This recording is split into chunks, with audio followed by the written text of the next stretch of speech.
Good morning, afternoon, or evening, wherever you're at, ladies and gents. I am Kura Isagami, your resident tinkerer and Medarotter, and I'm here with a very special episode as we kind of delve back into everyone's childhood in the days of the early childhood of Medarotters. Now, I'm pretty sure a lot of folks may have seen or even heard about an old game that used to be on websites years and years ago called Robattle3D, and even today it is still hailed as an absolute and well-beloved relic to the entirety of the community, whether you are a devoted Medarot fan or even if you just kind of dabbled in it here and there as a kid.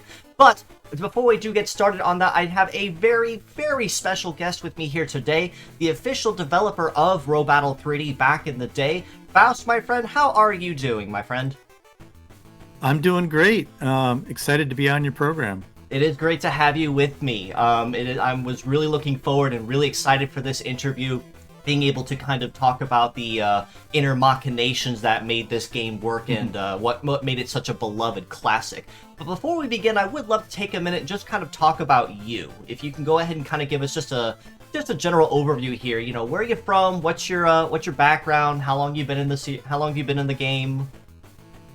Well, I've been doing computer graphics for quite some time. I got a CS degree at University of Illinois in 1985, and from there stayed very much focused on basically computer work that always did something with images, did something with pixels and stuff like that. So generally animation art in general. Yeah, in the beginning it was more what you would think of as 3D computer animation, CGI for like TV ads, and then sort of moving up into longer stuff, and then eventually I switched paths to focus more on game development and that kind of thing. That was like kind of mid 90s at that point. And I'm certain you've probably also seen a lot of major developments over the hardware and the software that goes around it in your time, huh? Oh yeah, from the beginning to now, things have changed many times. Just the way we do computer graphics, to the way games are made, to the way how much engines cost, how you deal with getting things published. It's continually changed the whole time. Absolutely, but it's always been fantastic too, kind of following that development. Like not just, I'm just going to kind of brief go on a tangent for a minute.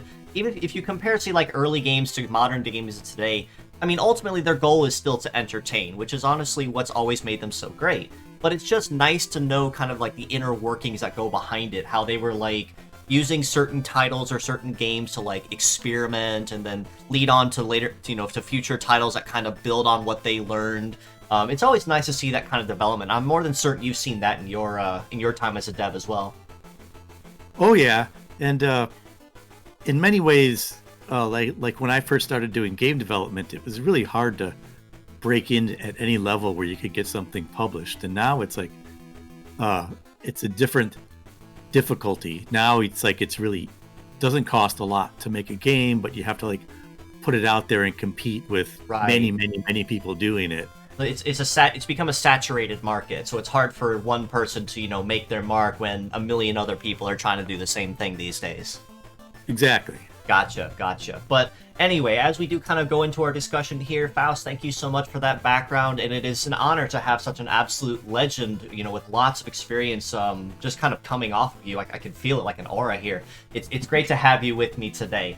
Now, over the course of the last couple weeks or so, we did kind of pull some questions from the community, whether they have played the game or just fondly remember it, just to kind of ask about here, kind of a community Q&A, just kind of going around the game itself, what went into it, what were some, shortcomings or challenges and so on. And I'm just going to kind of go through those in an order that I felt kind of best matched the direction of the discussion.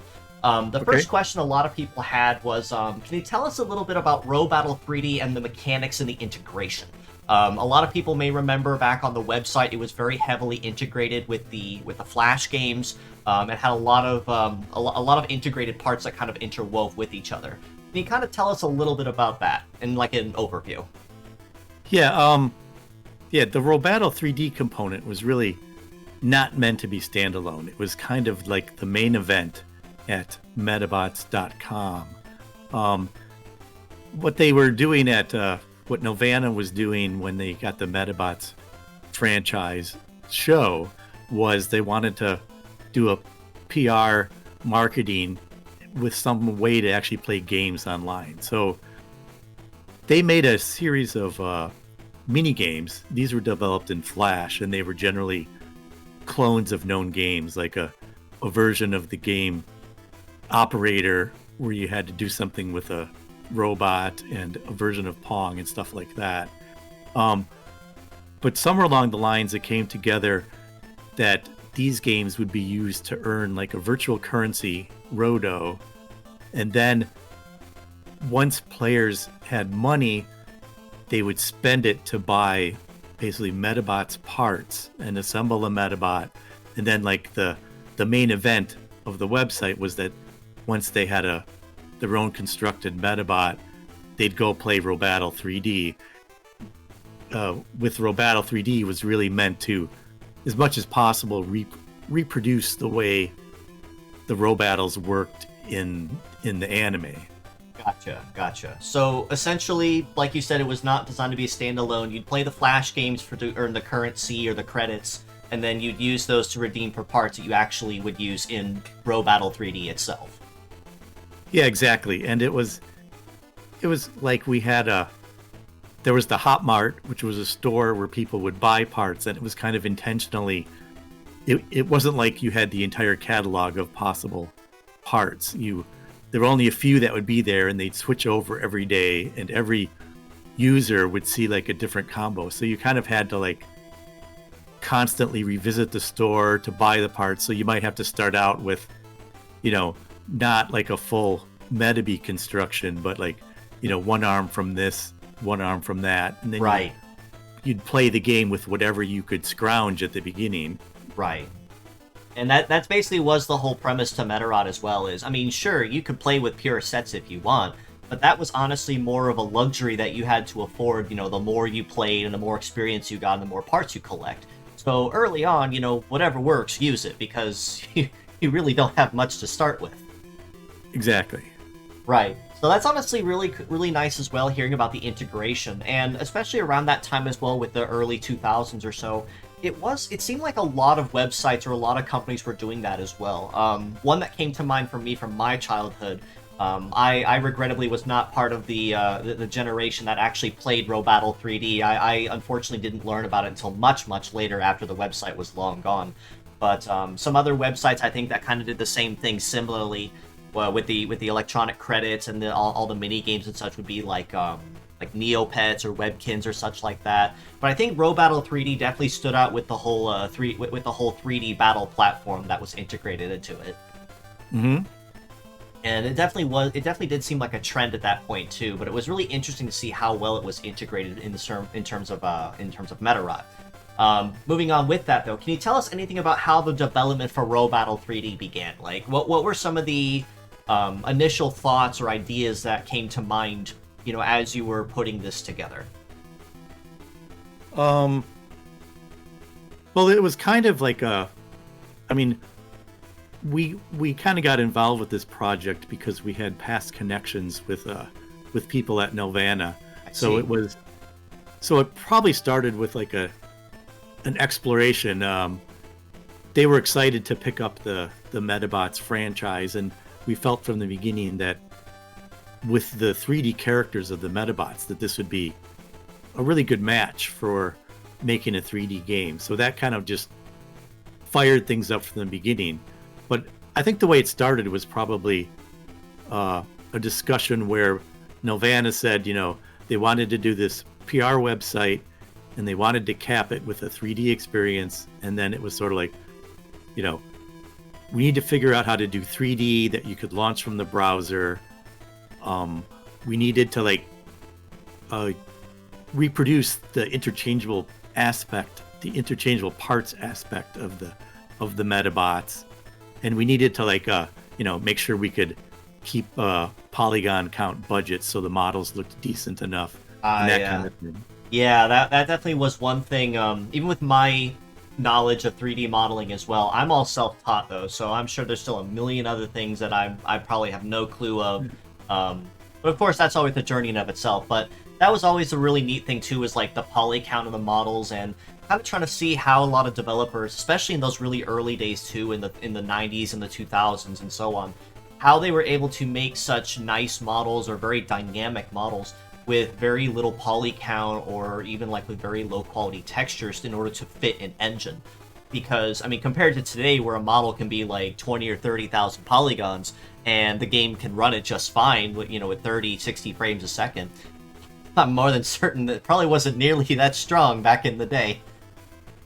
No, we had to be pretty conservative, but these models kind of lent themselves to it. Many of them, they're robots, so they don't have to be as flexible as other characters. So we were able to keep it pretty trim for the time.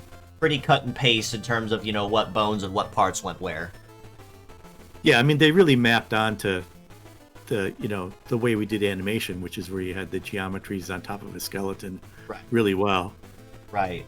And it honestly was nice on that respect as well, especially early on, like when you said with the connections to early admins. That honestly must have really helped speed development along, didn't it? Oh yeah, I mean we kind of all knew each other. A lot of it was just figuring out if we could do it. So it's like, I remember we first heard about it, and I talked to a friend of mine, Joan Stavely, who is a character animator, and we teamed up, and we together built a prototype. She built a model of Medabots, figured out how to animate him running around. I figured out how to get it into the Wild Tangent engine, which was launchable from a browser, and we experimented with, taking the arms on and off and replacing them with different arms. And then I ended up doing like a 7-page design document, which we ended up pitching to Nelvana. And that pretty much covered most of what we ended up doing in the design document, and it broke down how the combat would work and everything like that. So it was that combination which kindly got us the work, which was like in August of 2001, and the whole thing went live like in February 2002. So that was the duration of the development. Gotcha. Now, you made a comment as well about Wild Tangent, which will kind of feed into my next question here. What were some of the primary tools of the trade that you were working with when you first started working on Robattle3D? Well, we ended up with a kind of weird art pipeline at the beginning, because our friend Steve Stwally, who was modeling at the time, was available, but he worked in 3D Studio Max, and the rest of us were all Maya users, and we wanted to do the animation and the rigging in Maya. So we had this whole thing where Steve did pretty much purely mesh modeling of all the Medabots that we were going to do, and then we converted the meshes to Maya and then rigged them and texture mapped them, and that was what we used to build the assets for Wild Tangent. Gotcha. And I'm definitely familiar with both those programs as well, Maya and 3ds Max. I'm very intimately with them. I was personally more of a Blender guy myself, but it is honestly interesting to see how using a pipeline was actually a really good term that you use with converting between one and another. And if memory does serve, Maya was kind of particular, I think, when it comes to certain kinds of meshes or types of or file extensions. Did you guys have any particular issues with that, or not really? I don't think we had too many issues. I think we had some back and forth with what would probably have been people at Wild Tangent, because they had like an exporter that would take us straight from Maya to the Wild Tangent asset format. Gotcha. And I think we had to push that a little bit to come together. But ultimately, we were basically exporting straight from Maya to the Wild Tangent format. Gotcha. So ultimately, 3ds Max was more or less just for the making the models themselves, but Maya was kind of putting it all together, making it move and look pretty, and then exporting it to the Wild Tangent engine. Exactly, and the main reason for doing the 3D Studio Max was just that it matched with a person that was available to help us out. Right, naturally. Now, I'm more than certain if you probably had a whole team that was familiar with Maya, then 3ds Max wouldn't have been part of the equation. But the nice thing about programs like that is the fact that they are relatively universal, and it's mostly just trying to make sure that they know how to communicate if you're trying to move between, say like in your case, at 3ds Max to Maya and so on. That does kind of lead to the next one. What were some challenges with game development? Like, I'm pretty certain at that point, the Wild Tangent engine was probably still kind of in a really early phase. Did that lead to any difficulties or challenges or anything else when you were putting Robattle3D together? I don't think we had any particularly terrible challenges making Wild Tangent work. We were really concerned at the beginning of whether we could do the interchangeable parts thing. But once we verified that worked, it was pretty much fine. Any problems we had with Wild Tangent was further down the road in terms of its dependency on some other PC related items that shortened its longevity as an engine. Gotcha. Yeah, and I'm definitely familiar with Wild Tangent as well as an engine. Like I know of it. I know briefly what it was able to do, but it was a relatively short-lived engine too, if I recall. Is that correct, or did it have a little more of a life than what people gave credit for? I don't know really how far it went, but and you have to remember Wild Tangent as a brand kind of went on for a long time as, is basically a company that made Wild Tangent branded casual games. And right. But like when I say Wild Tangent, I basically am referring to something they called the WebDriver, which was an engine that you could use that would, it meshed well with JavaScript in the browser, so you could more or less kind of make it feel like you were on a website and it was launching a 3D game straight from it. Gotcha.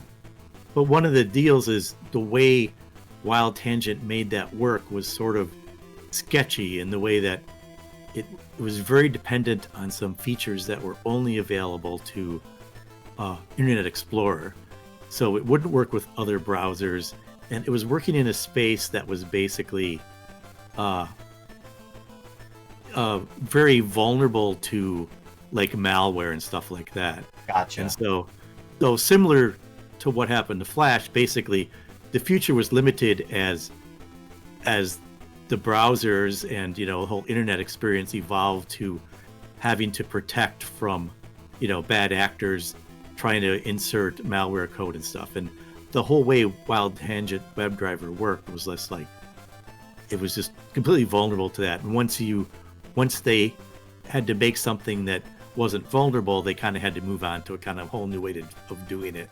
Right, but it was still in a very early development kind of phase too. So I'm more than certain a lot of devs and a lot of engines were kind of learning what worked and what didn't as they developed through that time frame. So I guess that also was kind of to be expected as well. Aside from that, were there kind of going back to the main point here? Were there any other challenges that kind of presented themselves, or things that maybe were difficult when you were putting the game together? One thing we had wanted to do from the beginning was we intended it to be a multiplayer game where users would battle against each other, and I'm pretty sure that would have eventually been a huge technical obstacle, but that kind of got solved for us because I think simultaneously with Nelvana doing this Medabots PR website game, there was I think it was Natsume was developing some Game Boy Advance games that had some multiplayer in it. And I think there was a sort of Natsume went to Imagineer and said we didn't know you'd be handing out licenses to other groups making multiplayer games, and they put pressure on, and then Imagineer put pressure on Nelvana and said, we don't want you to do multiplayer. So we removed multiplayer mostly for, I guess, politics, but it would have been a problem if we had tried to do it. Gotcha. And that definitely does line up with the fact that you said that you mentioned Natsume, because they did indeed release the GBA games much later on, Medarotter Core and Medabots Axe. The other one was renamed later as the Medabots RPG, Medabeat and Rokusho version, and both of those definitely had the multiplayer head-to-head kind of mechanic that was not necessarily central, but it was definitely something to add more replayability value to that. So I guess that does kind of make sense to a degree, I guess, to make sure that at least this project doesn't get involved in that. And I do have to ask though, just out of my own curiosity, so if you guys were actually able to continue development towards the online multiplayer like you originally intended, do you think you would have actually been able to get it to work, or do you think that was probably a lost cause kind of idea? It would have been hard back then. There wasn't a lot of or the way it's done now hadn't really evolved much yet. Wild Tangent had a component that they were beta testing at the time, but that never even came out of beta testing as far as I could tell. So Gotcha. making the multiplayer work would have been, very tricky. There just wasn't stuff like other services you could tap into that handle like the server connections to do that. There was just, there was just nothing out there. So in short, you guys wanted to do it, but hardware-wise, it probably was not the most feasible thing ever. Yeah, most of the reason it was in the design was because, that's what it was. You could collect the parts and then you could fight the other people at the website, and that just didn't come about. So we had to pivot to something that I really felt worked fine, but we made a series of opponents that were from the show, where you'd have a character who had their own Medabot, and so we would we had a guy named Henry who always brought a mixed Medabot to the fight. Or I remember they were the Rockers or whatever. There was that gang that was had Phoenix and Black Ram or something like that. So right. Medarotter X or whatever, who had Arc Beetle. So there was basically, we never represented those characters, but when you were before you entered the game, you would pick from a list that would be this character and their Medabot, and then they were all given different levels of experience, so that as you went down the list, they got more and more difficult to play against. Right. And I can definitely see that as a case as well. And then you mentioned early on as well that the ability to mix and match parts was a little tricky at first, but how'd that end up working? Well, that was a double challenge, because the first challenge was how do you get that to work in Wild Tangent? And so we basically ended up with a system where it's pretty weird, where every part was a separate character. So you didn't really think of it like the Medabot or the Medabeat character. You'd think of it okay, we have a Medabeat arm that has to be animated through all these moves, and you have Medabeat's legs, but then you also have Totalizer's bottom, which has 4 legs and actually is a hovercraft. And we had to just make it so Wild Tangent could hook these things up when the game started, just the ones you needed, and then have them move around properly. Right. So ultimately, it was more a case of all the individual parts were considered their own rigs characters, and then the model that would be on the screen when you go to fight would be, say, 4 different rigs overlapped. Yeah, exactly. And it was the added challenge was that it was on the animation side, was Joan had to animate all these things, and it's a much bigger challenge to animate this idea of all the arms have to work with all the bodies type of thing. And so we had to build a way of kind of assembling a Maya file that she could bring in parts and then animate on top, and then play them back in different combinations to make sure that Medabeat's arm worked on Rokusho's body type of stuff. Gotcha. And that definitely was a very smart way to do it too, because, I mean, yeah, the mix and match is definitely part of what made the game what it is today, but that mix and match is most certainly going to be a very interesting element as well, because there's so much more integration that needs to go behind it. Yeah, it just meant that yeah, it was much more than animating 14 characters doing all of their moves. There was a lot of work to make them all work together. Gotcha. And going on that next topic, as you mentioned with the bots in question. Aside from the original cast that was present in the game at launch and release, even for the short time, were there any others that were planned or discussed at the time that didn't quite make it off the development table? Yeah, we originally got a list that had most of the obvious ones, and then I believe Nelvana had compiled this list by first tallying all the Medabots that show up in the first season of the show. And then they also had a secondary thing where I'm not sure how much they followed through with it, but they were interested in characters that Hasbro was building toys for, and so that would kind of influence the popular ones. So, but on the list was like, I think Noctobat was a possibility. Okay. That we didn't do.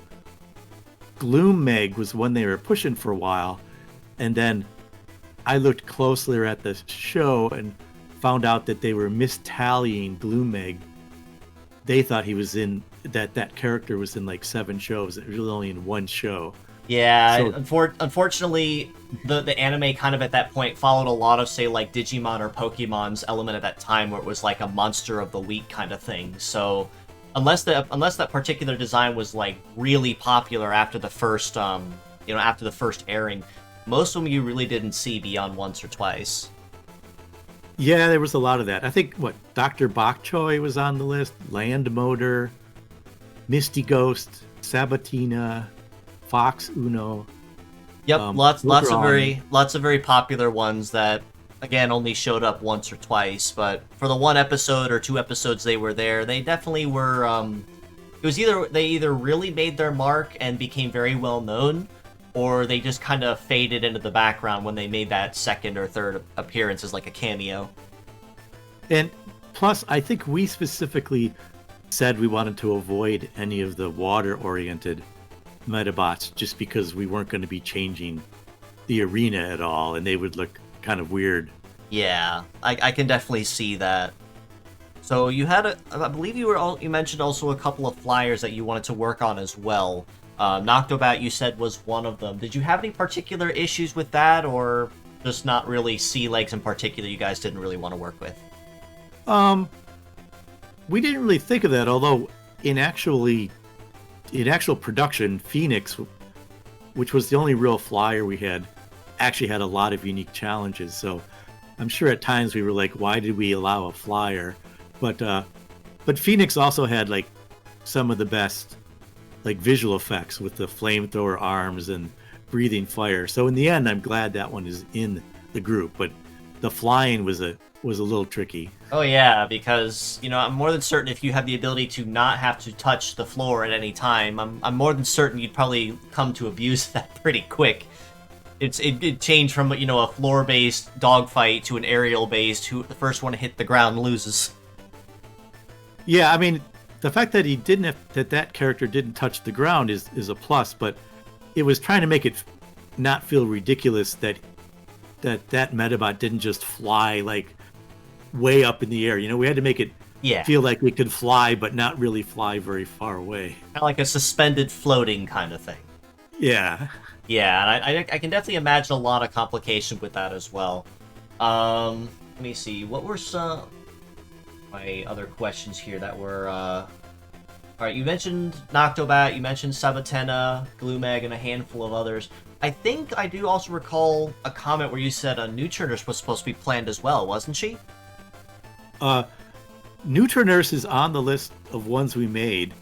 One thing I'm even not entirely sure of, but if my memory serves me correctly, the game went live with 8 Medabots: Medabeast, Samurai, Phoenix, Totalizer, Similodon, Rokusho, Multicolor, and War Bandit. And then we continued to finish the remaining 6 for a total of 14, which was Sailor Multi, Peppercat, Cyan Dog, Nutrinurse, Arc Beetle, and Black Ram. But I don't think that version ever went live. So I think everyone who experienced this game only got the first 8, and which was sad, because I thought the last 6, most of them came out. They're like the best ones, because we kind of knew more what we were doing at the time. Right. You kind of already got yourself in a groove at that point, so naturally they'd be a little cleaner looking, little better presented. Let me see. Moving forward through here, what were some notable factors that led to the eventual shutdown and fading of the game closer to the end of its life? Well, all of that had to do with Novana, and we weren't really in the room up there. But in the end, one had to remember that this was kind of a weird artifact, this whole website, because it was just a PR thing for the Medabots show, the North American version of the show. Right. And so when it came down to it, I imagine around like the spring of 2001, just like 3 months or so after the game went live, they hit whatever point where, the show gets measured by its ratings or whatever. And I guess the show didn't perform as well as they had hoped. And then it was almost an instantaneous sort of, okay, we're cutting our losses, we're moving on to other shows. And it just kind of, the most upsetting thing to us was that we had followed up, and we had like completed the whole 14 Medabots, and we had balanced the game a little better. But the shutdown was like, well, I shouldn't call this a shutdown. It was like they stopped maintaining the website, and nobody ever made the new version go live. But the website continued. The website wasn't shut down, but it was kind of like it slowly decayed. Like it was just kind of abandoned, basically. Yeah, what probably first happened was the users were starting to figure out how to exploit the experience system, and so you would get like the whole leaderboard, which kind of motivated people to get on the leaderboard, suddenly was filled up at the top with everybody who exploited the system, and so you lost some of the motivation, and then different parts broke, and then it was all out there for a while, but yeah, it gradually lost. It gradually started to break, and then people stopped playing it. Gotcha. And that honestly is kind of unfortunate too, because with all the love and effort that went into that, and making sure that things worked with the integration, like you said earlier, with the flash games and the credits to be able to purchase parts and such, a lot of love and effort went into that, very obviously. And it honestly was kind of sad to hear that it just kind of fizzled out. Like it was super popular and kind of faded out before long. That is honestly very unfortunate. But that honestly does kind of line up though with the usual timeline of things as well, since the anime was relatively successful, yeah, but it didn't quite hit the same mark as, say, like Digimon or Pokemon would, I'm certain. Yeah, I'm sure they wanted to hit those kind of levels. And I mean, in the end, Novana was a company that made television shows, and so the higher ups there weren't going to look at the website and say, okay, we didn't do so well on the show, but let's pivot and lightly monetize this successful PR game. They just wouldn't have thought that way. There was just the show didn't work. Let's move on to the next show, which was probably Beyblades, actually. Yeah, that does check out, actually. Beyblade was around roughly about the same time Medabots really kicked off as well. It is rather unfortunate, but it honestly, from a business standpoint, does make sense. If something's not making marks, or it's not hitting what it needs to, you really don't need to maintain it nearly as hard. And as you said before, you've mentioned it numerous times, that the website was more like a PR thing more than an actual, what's the term I'll use? Development, I guess I'll call it, or extension of the Medabots universe. So I guess in a sense it does also check out that it wouldn't necessarily be as high of a priority to maintain Yeah, that honestly does really that really does suck in the long run. That it was just kind of left to fade. As I said earlier, I was unfortunately of the generation that didn't quite pick up on Robattle3D when it first launched. When I first became a Medarotter back, I want to say it was 2013, 2014, I think, when I first officially got into the series. And I first started hearing about it and, looking for games and series and anime and whatnot. I heard about this, about this game in passing, Robattle3D. I'm like, oh, this sounds really cool. Where can I find it? So I found the website, or at least at the time, what was left of it, and I got to try it out there. But the Robattle3D element was broken. It wasn't working. So, unfortunately, I never got to quite enjoy it like a lot of other folks have, but needless to say, despite that, it is still an absolute beloved relic of every Medarotter of the community, not just here on the West Coast, but also, even with our friends in native Japan as well, have a lot of very fond memories of hearing about or even seeing clips of this in action. Yeah, this game was always kind of wild in that way, because I've done other stuff, but this game, like, years after it had dropped off everybody's radar, it would be like I would get emails of people that would track me down. I'm trying to find out about this game. I remember playing it. Are you the developer? And I would just get those regularly. So obviously there was a large group of people that not only played it, but actually sort of like brought memories of it as they grew older and always wanted to come back to it. Oh yeah, I'm more than certain you probably saw those emails and go, hey, are you the developer? Of course I know him. He's me. That probably made a lot of the conversations a whole lot easier once they reached out to you and asked if you're the dev. I'm like, cool. One other question that would always be floating around with that too was, and naturally with a lot of like older games or a lot of older Flash games, a lot of people would either on their own or through a company say like go and soup them up a little bit, freshen them up and put them on a fresher engine so they could be played on a web browser or something like Steam. Have you ever considered something like that, or even like stripping it down to a more base to kind of freshen it up and give it that same respect, or not really? Well, this game is uniquely poorly suited to easily like preserve as a game, have people be able to replay it, mainly because of the way the Wild Tangent engine worked. As I said earlier, it had this weird linkage to other things that sort of went obsolete as well. And so it's really hard to even build an environment where the original installation of the game can be played. Gotcha. I'm probably the only person anywhere that actually has something set up right now. I've got an old laptop from the early 2000s that I never updated. It has Internet Explorer, it's Windows XP, old stuff, wow. and it can still run Robattle3D, and so I've been experimenting with streaming it on Twitch lately, but I've got this thing where I can run it on an old laptop. I have to go out through a VGA to something that converts it to HDMI, goes into a capture box that I can bring into OBS, and so, but yeah, I can actually run this thing and play all the different Gotcha. Medabots. So basically, you have the only working copy in existence because it's unfortunately not something that can be easily updated or converted to modern standards, even unless it were, say, like completely rebuilt from the ground up. What you'd have to do, and I've actually been thinking about this a little bit, but it's like you'd have to basically port the code. The original code's in Java.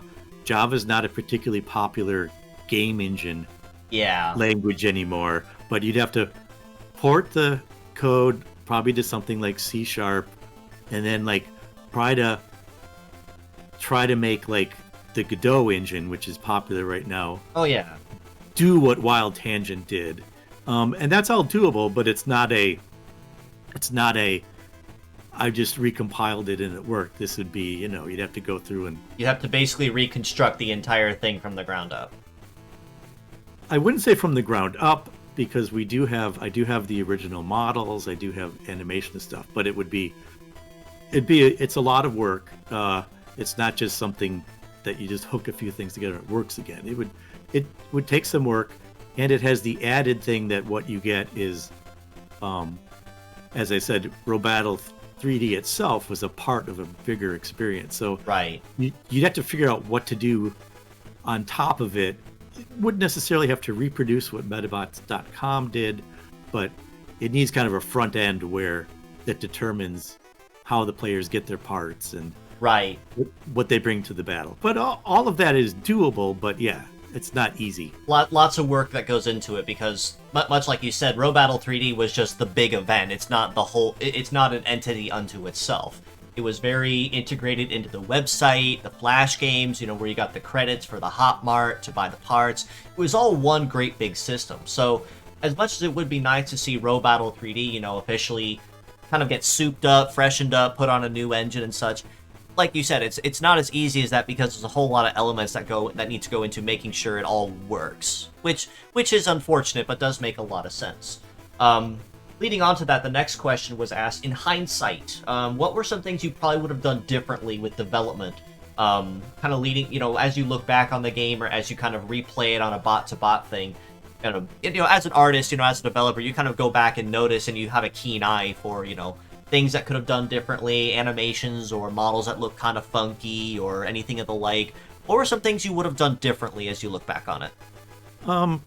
I probably would have switched out Nutrinurse from the collection, mainly because it's clearer now with our modern sensibility of being familiar with team multiplayer, but Nutrinurse was really more of a support character. It had a lot of healing functionality. The only way it could do damage would be like reflecting it back, and it just, of all the, not super conducive for a fight game. Yeah, it didn't work as a standalone character. So it would have been nice to rotate something else in and maybe save that in the future that never occurred, where we would do like team battles or something. Right. And team battles was definitely a very integral thing to Medarotter as well. I mean, certainly you can play one-on-one, but all through the history, the teams have almost always been consistently a 3-on-3 or at least one other ally. I think the only real game that never quite, well, two games actually, that never quite followed that pattern was one of which was Medarotter Navi, which was a Japan exclusive, which had 5-on-5 teams, which had just a little more flexibility behind them. And then, of course, you had Axe, which was the 2-on-2. But much like you said, having a healer or a supporter as a dominant fighter probably was not super conducive, as you look back on it. Yeah, but that was like the main thing. I mean, mostly anything else would be pretty much things like thinking forward of how you might do things to keep people engaged with the game and stuff like that. But in terms of, I think we hit most of the marks what we were trying to do with that schedule. So there's not a whole lot I would change other than that one thing. That's honestly super commendable, though, because, as you see all these interviews and all these articles about people that talk with game devs or animators or whatnot, and they ask that same question, what would you have done differently, or what are some things that, you kind of wish that you could have changed or thought about differently? And, of course, they'll have some general things like, I wish we had more time, we had, more effort put into this design or whatever.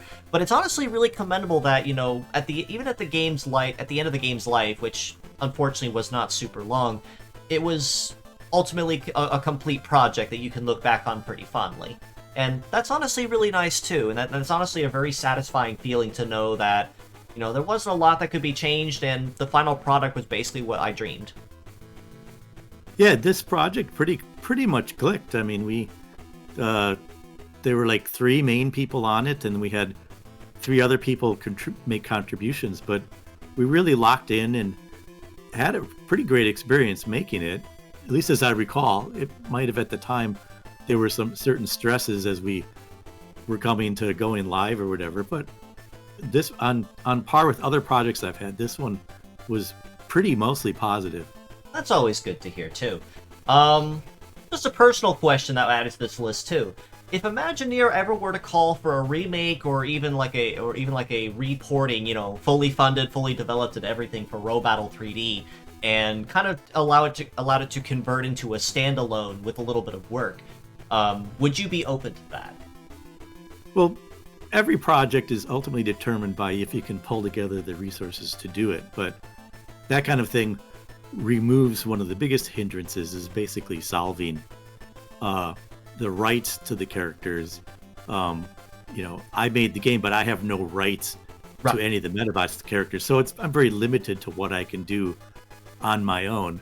But on the other hand, what the idea of Imagineer like coming up with on their own that this would be a thing they want to do seems like extremely unlikely. The way the scenario that I've been thinking about that could happen would be something like if it's the case that Imagineer wants to like rebuild the Medabots franchise, so basically the North American version of Medarot into a thing again, it would like anything with Robattle3D would have to come in on the coattails of like something else that went really popular. So like if another game was made that just became, maybe not quite Pokemon levels of popularity, but very highly popular here in the US or whatever, then it would kind of make sense. Okay, let's look back to what else was popular at Medabots, and then I could see maybe that happening.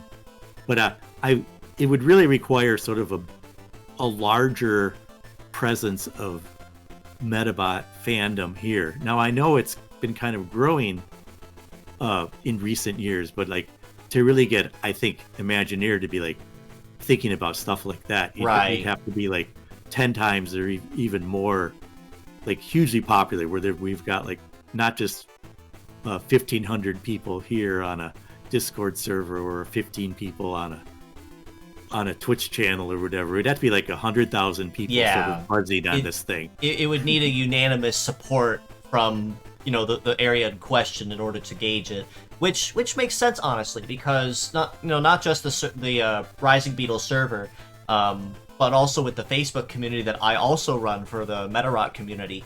That actually is, at time of recording, actually, I'd say it's just about ready to peak over 13,000 members. And what honestly shocks me the most about that is most of that growth has only been in like the last 6 or 7 months. Like, it started roughly as this really slow, this really slow growth. Like when the community was first founded back 7-ish years ago, I was able to barely scrape it up to like 2,500 maybe.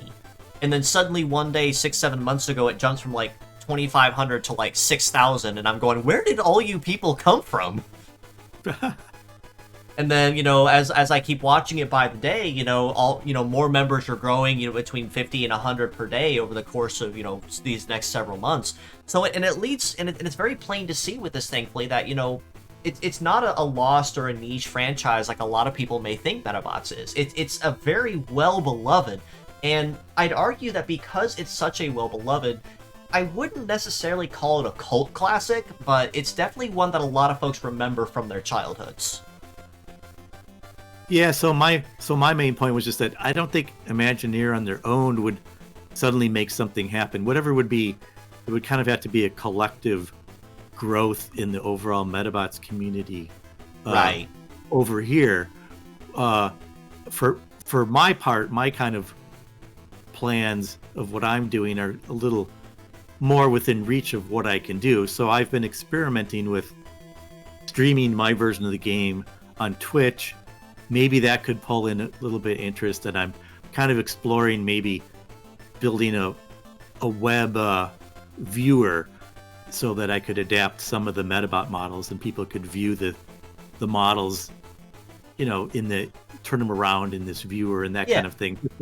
As a starting point, doing things I know I could get away with, because I think it's safe for me to show the work we had done and not get into making new games. But that would just be a contribution to maybe there would be a growing popularity that could drive more bigger dreams of like being able to actually do a project that really kind of pulled it all together. Oh yeah, for sure.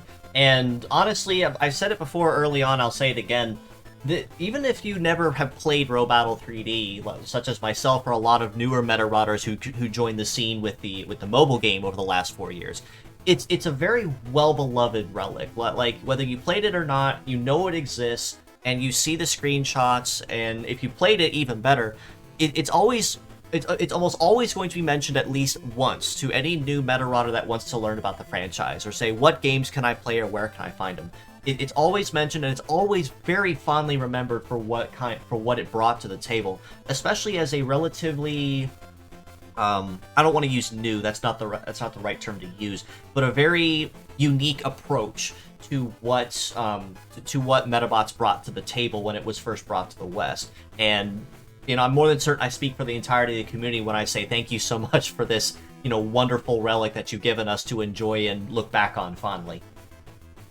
Yeah, thanks a lot. It's always fun to hear people honestly respond to having had fun with this game, and so it always makes me feel really good about the whole thing. It's always had a very fond following, and again, I ask a lot of these questions because a lot of people say, "Hey, where can I play it?" Or did someone make a copy of it that could be played elsewhere? And when we tell them, unfortunately, there's only like one copy that exists, and the developer has it, kind of kills the discussion there, and they kind of walk away kind of upset. But even then, like I said, it's always been a very well beloved piece of memorabilia for the franchise. And like I said, not just here on the West Coast, but also, or rather the Western community, but also with our friends in Japan as well. I've had some friends asking around on my behalf among that community and said, yeah, they remember it. It's a very fond piece of history, even if they never quite got to enjoy it like the Western community did at the time.